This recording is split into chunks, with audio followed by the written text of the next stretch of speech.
WP, I was dead. How am I alive? This is a sequel. They have retconned your death. Sequel, retcon, what are you talking about? Alive, I'm alive. Why, I'm alive again. I liked it better up. The horror of the realization struck him like the bus he did not see coming on that fateful day. Luckily, it happened as he always wished it would. Fast, unexpected, and with a smile on his face. A gust of wind raised a woman's dress. He turned his head to see. It was the finest piece he saw. Unfortunately for him, it was so fine, he forgot he was on the crossing and the red light was on for him. The fortunate event revealed to him that there was afterlife, after all. Although, unfortunately for him, that also meant clearing his soul before he could truly ascend. Nevertheless, he complied, went to purgatory, did his time, and was just about to set a step after passing through the golden gates, when disaster struck again. Peter. St. Peter, Rob said, looking in amazement as the well-known tall figure was standing side by side, holding him firmly by the shoulder. Hello, Rob, he said, drinking out from his bottle of vodka, his silver long hair united, clad in a sweater, wearing slippers and suspiciously looking like the dude. What are you doing here? What am I doing here? Asked Rob, grabbing him by his clothes. Easy now, Bob, you are drawing too much attention. Relax, they have retconned your death. Retconned, what are you taking about? This is a sequel. We have returned you to the very moment you... Wow, that sure is an ass worth dying for. Anyhow, as I was saying, we have returned you to the very moment of your passing, which has now been avoided by my intervention. Clever, right? Rob looked in amazement. He was at the same crossing he stood on the day he died, and the same woman passed by him, gust of wind waving her dress. Only this time, St. Peter held out his hand, stopping him to move, the bus driving past them, honking. I don't understand, said Rob, a puzzled look on his face. Look, in rare occasions, when we look back on the life an individual had, and there weren't any particular milestones, we decide that they deserve a second chance. Sometimes we just need fill out the quota. You know, us being merciful, forgiving, and stuff. Otherwise, we stand to be accused of enjoying torturing you poor souls. And we can't have that.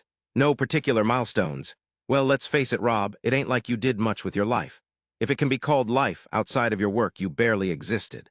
And don't get me started on your browsing history. Yes, we did a thorough research.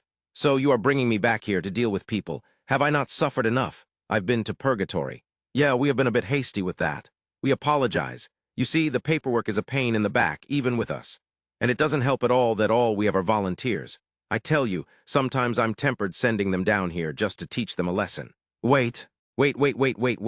So I'm alive? Said Rob, hand to his chest. Correct, and you have a whole life in front of you. Well, few decades perhaps, depending on who supervises you. They get moody and distracted sometimes. Moody like angry, what do they do, th? Ooh, no, don't tell me.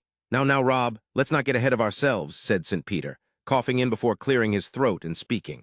You are doing a cover-up now, aren't you? I wasn't supposed to die in the first place, said Rob in an angry whisper, turning his head, minding the people passing by so they don't hear him. Well, mishaps happen. We corrected it. This is a new chance, you should take it. After all, you noticed, every world has its own benefits.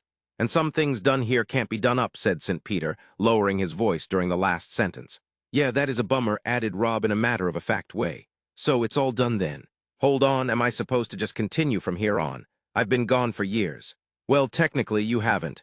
You only lost the time we spent chatting. Oh, I almost forgot you won't be remembering this. What do you mean you'll take my memory? Only the good stuff. You see, it might reflect bad on us if people were to find out certain things. We like to keep them people in suspense, said St. Peter, winking. Rob had no answer to that. Do something with your life, Rob, won't you? Don't waste it away like you did in the first 3 quarters, said St. Peter, gesturing with his hand. I didn't waste my L. Hold on, 3 quarters. Hold on, how much time do I have left? Said Rob in anguish. But the tall man laughed, holding first his stomach and then pointing his finger at him.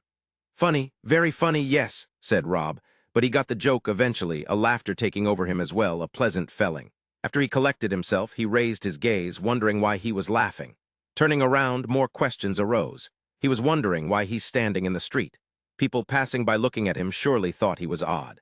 And where was he heading anyway? Then he remembered he was going to pick up some food for dinner.